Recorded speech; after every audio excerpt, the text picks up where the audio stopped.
Hello friends, I am Mr. Ravindra Bhalerao and I welcome you to my channel, that is English for Learners. Dear students, today we shall discuss one of the important grammatical topics, and that is the infinitive. What do you think about the infinitive? How the question will be asked on this topic? How to identify infinitive in a sentence? तर विद्यार्थी मित्रांनो, infinitive म्हणजे काय? या infinitive ग्रामरच्या टॉपिक्सवरती प्रश्न कशा प्रकारे एक्झाममध्ये विचारला जातो, या सर्व गोष्टी आजच्या व्हिडिओमध्ये तुमच्या क्लिअर होणार आहेत. But before watching this video, as usual I request you don't forget to subscribe my channel. All right, let's go. चला तर व्हिडिओला सुरुवात करूया. द इन्फिनिटिव्ह, जो की ग्रामरचा टॉपिक आहे. आता इन्फिनिटिव्ह म्हणजे काय, आता पुढे आपण बघणारच आहोत. इन्फिनिटिव्ह म्हणजे काय, त्याची एक डेफिनेशन दिलेली आहे, ती बघा. The infinitive is the base form of verb. काय म्हटलं इथे? इन्फिनिटिव्ह म्हणजे काय आहे? Base form of verb. क्रियापदाचं मूळ रूप, जसं go, went, gone. Verb, main verb म्हणजे मूळ क्रियापद. गो हा मेन वर्ब पण असतो आणि त्याचं प्रेझेंट फॉर्म गो. वेंट हे पास्ट फॉर्म म्हणजे मेन वर्ब, मूळ क्रियापद. The infinitive is a base form of verb. It is often preceded by the word to. हा शब्द नेहमी to च्या नंतर हा मेन वर्ब येतो किंवा वर्ब येतो, तो इन्फिनिटिव्ह. तो फाइंड आउट करणं एक्झाम का सेंटेन्समध्ये खूप इझी आहे. टू असेल आणि त्याच्या पुढे तो वर्ब असेल, तो इन्फिनिटिव्ह असणार आहे. आता काही त्याचे रूल्स आहेत, तो कधी कधी यूज होतो, तो आपण बघणार आहोत. फर्स्ट ऑफ ऑल इथे बघा, infinitive often appear after other verbs. काही वेळा एकाच वाक्यामध्ये वर्ब नंतर पण इन्फिनिटिव्ह येतो. बघूया तर sentence. First one, the rain began to fall. पाऊस पडायला सुरुवात झाली. बिगॅन हा काय आहे? वर्ब आहे. बिगिन, बिगॅन, पावसाला सुरुवात झाली. आणि वर्ब नंतर टू फॉल हा काय आहे? इन्फिनिटिव्ह आहे. To plus base form of verb. To fall काय आहे? इन्फिनिटिव्ह आहे. जर तुम्हाला या सेंटेन्समध्ये इन्फिनिटिव्हला अंडरलाईन करा म्हटलं तर तुम्ही कोणतं करणार आहे? To fall. हा कोणत्या शब्दानंतर आलेला आहे? वर्ब नंतर. म्हणजे इथे आपण काय बघतो, काही इन्फिनिटिव्ह वर्ब नंतर किंवा क्रियापदानंतर येतात. त्याचे एक्झाम्पल्स आपण इथे बघत आहोत. Next sentence, Sally and I agreed to meet this afternoon.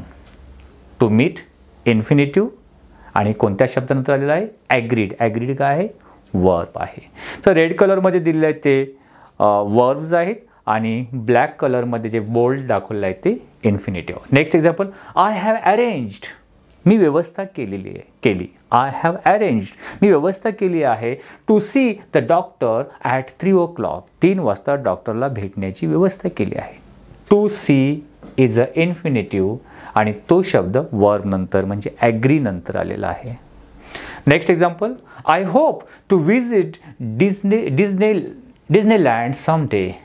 मी अपेक्षा करतो की एक दिवस मी डिझनीलँडला व्हिजिट देणार. Visit, to visit is a infinitive आणि होप म्हणजे अपेक्षा करणे, हा वर्ब आहे. I like to ride my bike in the street.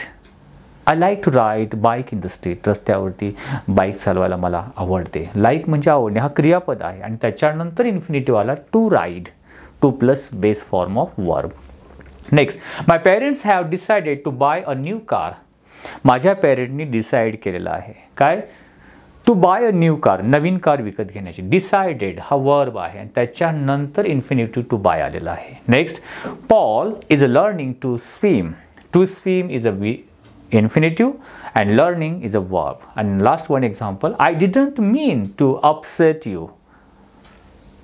To upset is a infinitive and mean हे verb आहे.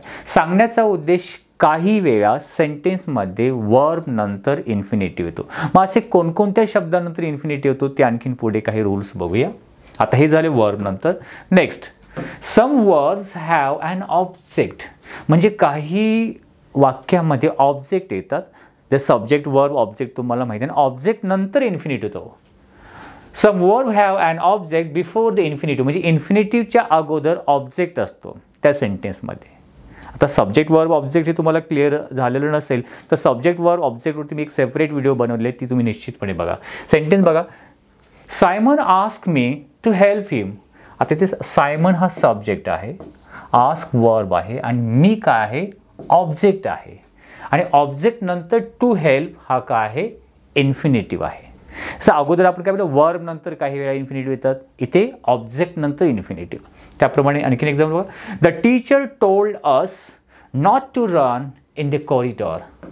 टू रन इज इन्फिनिटिव्ह, ह्या ऑब्जेक्ट नंतर आलेला us. Susie persuaded her friends to play on the team.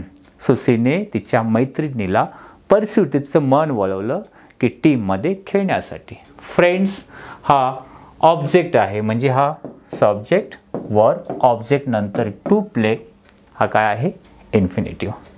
Last example, the manager allowed the staff to leave early. मॅनेजरनी स्टाफला लवकर जाण्यासाठी allowed केलं, परवानगी दिली. अलाउड द स्टाफ वर्ब नंतर हा ऑब्जेक्ट आणि ऑब्जेक्ट नंतर टू लिव्ह हा इन्फिनिटिव्ह. सांगण्याचा उद्देश इथे आपण काय बघितलं की सम ऑफ द इन्फिनिटिव्स येतात, कधी येतात आफ्टर ऑब्जेक्ट किंवा इन्फिनिटिव्हच्या अगोदर ऑब्जेक्ट असेल.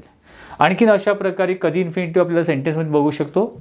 इन्फिनिटिव्ज ऑफन ॲपियर आफ्टर ॲडजेक्टिव्ज. काही इन्फिनिटिव्ह ॲडजेक्टिव्ह नंतर येतात, म्हणजे विशेषण, म्हणजे नाम किंवा सर्वनामाबद्दल विशेष माहिती सांगणारा शब्द, म्हणजे ॲडजेक्टिव्ह नंतर पण इन्फिनिटिव्ह येतात, जसं आपण आता ऑब्जेक्ट नंतर बघितलं.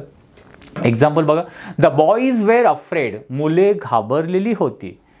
आता अफ्रेड हा का बॉईजबद्दल अधिक इन्फॉर्मेशन देतो, म्हणजे हा अफ्रेड हा काय ॲडजेक्टिव्ह आहे आणि ॲडजेक्टिव्ह नंतर काय इन्फिनिटिव्ह आहे. The boys were afraid to cross the busy road. तो बिझी रोड क्रॉस करायला मुलं घाबरलेली होती.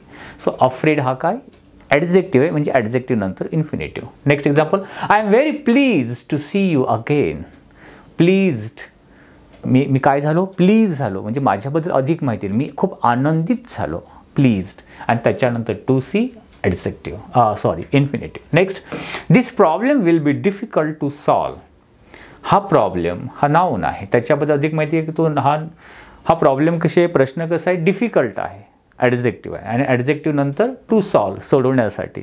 To solve is a infinitive. Next, the shelf is too high to reach. ती जी शेल्फ आहे म्हणजे वरती लावलेली जी फळी आहे ती खूपच उंच आहे, हाय आहे, म्हणजे शेलबद्दल अधिक माहिती adjective and to reach is a infinitive. Don't you think it's rude to ignore the new girl in class. Rude is adjective, adjective नंतर टू इग्नोर दुर्लक्ष करणे infinitive. The experiment was interesting to watch. Infinitive कोणता आहे to watch आणि त्याच्या अगोदर काय आहे इंटरेस्टिंग ॲडजेक्टिव्ह आहे. का ॲडजेक्टिव्ह आहे कारण तो एक्सपेरिमेंटबद्दल अधिक इन्फॉर्मेशन देतो. Next one, you are welcome to come with me. You are welcome, तुझं स्वागतच आहे, म्हणजे तुझ्याबद्दल अधिक माहिती वेलकम केलेलं आहे, म्हणजे हा ॲडजेक्टिव्ह. To come infinitive. आता आपण बघितले वर्ब नंतर इन्फिनिटिव्ह येतात, ऑब्जेक्ट नंतर येतात, ॲडजेक्टिव्ह नंतर येतात. आणखीन कधी येतात इन्फिनिटिव्ह पुढे बघूया. इथे बघू शकता, you can also use infinitive after some nouns and pronouns. सेंटेन्समध्ये नाउन आणि प्रोनाउन नंतर पण आपण इन्फिनिटिव्ह यूज करू शकतो. For example, take a book to read. हे पुस्तक घे. बुक हे नाउन आहे, नाउन नंतर to read infinitive. I phone for a taxi to take us to the airport. I phone for a taxi. Taxi हा word काय आहे noun आहे, नाउन नंतर infinitive. He has everyone got something to drink. Has everyone got something to drink. प्रत्येकाला पिण्यासाठी drink घेण्यासाठी भेटलं आहे का sir. Something is a pronoun. Something, somebody हे सगळे प्रोनाउनमध्ये येतात. समथिंग म्हणजे टू ड्रिंक ही इन्फिनिटिव्ह आहे. Next, I have got lots of nice clothes to wear. To wear infinitive, त्याच्या अगोदरचा वर्ड नाउन आहे. Next, find a space on the floor to sit. To sit is a infinitive, त्याच्या अगोदरचा word जो floor आहे तो noun आहे. So आता आपण बघितलं ॲडजेक्टिव्ह नंतर, नाउन किंवा प्रोनाउन नंतर, वर्ब नंतर, ऑब्जेक्ट नंतर हे इन्फिनिटिव्ज येत राहतात. अशाच प्रकारे infinitive sometimes follow words like how, what, which and where. हे जे वर्ड्स आहेत प्रोनाउन म्हणून येतात, या शब्दांनंतर देखील इन्फिनिटिव्ह येऊ शकतो. How, what, which and where. For example बघा, my brother is learning how to cook. माझा भाऊ शिकत आहे हाऊ टू कुक म्हणजे कुकिंग कशी करायची, जेवण कशा प्रकारे बनवायचं, म्हणजे हाऊ नंतर आला. I can't decide which to choose the ice cream or the pudding. Which to choose, कोणतं चूज करावं, म्हणजे टू चूजच्या अगोदर इन्फिनेटिव्हच्या अगोदर काय विच शब्द, म्हणजे या शब्दानंतर पण इन्फिनेटिव्ह येऊ शकतात. ॲक्च्युली हे प्रोनाउन म्हणून ते यूज केलेलं आहे. I don't know what to say. I don't know what to say. To say infinitive, त्याच्या अगोदर what. Sally can't remember where to hang her coat. To hang infinitive हा वेअर नंतर, म्हणजे सांगण्याचा उद्देश काय, हाऊ, व्हॉट अँड वेअर या words नंतर सुद्धा सेंटेन्समध्ये इन्फिनेटिव्ह येऊ शकतात. नेक्स्ट लास्ट बघूया. असे काही इन्फिनेटिव्ह आहे की प्रत्येक वेळी टू येईलच असे नाही. मग त्याच्यासाठी वाक्यामध्ये कोणत्या शब्दानंतर अशी इन्फिनेटिव्ह येतात की without to. Infinitives are also use after helping verb such as will, can, should, may and must. After this helping verbs use infinitive without word to.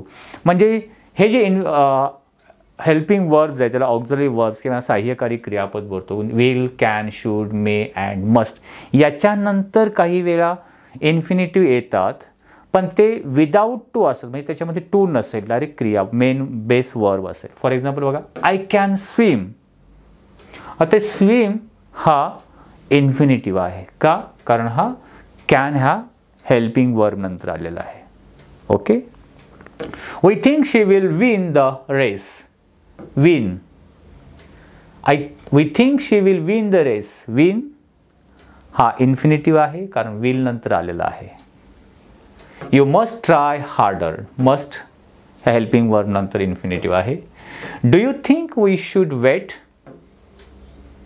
Should नंतर. May I come in. मे ते question विचारलेलं आहे. May I come in. Come is a infinitive. So will, can, should, may and must नंतर जे verb तिथे दिसतो तो infinitive फॉर्ममध्ये असतो विदाउट टू. सो फ्रेंड्स, आजच्या व्हिडिओमध्ये we have discussed a detail information about the infinitive.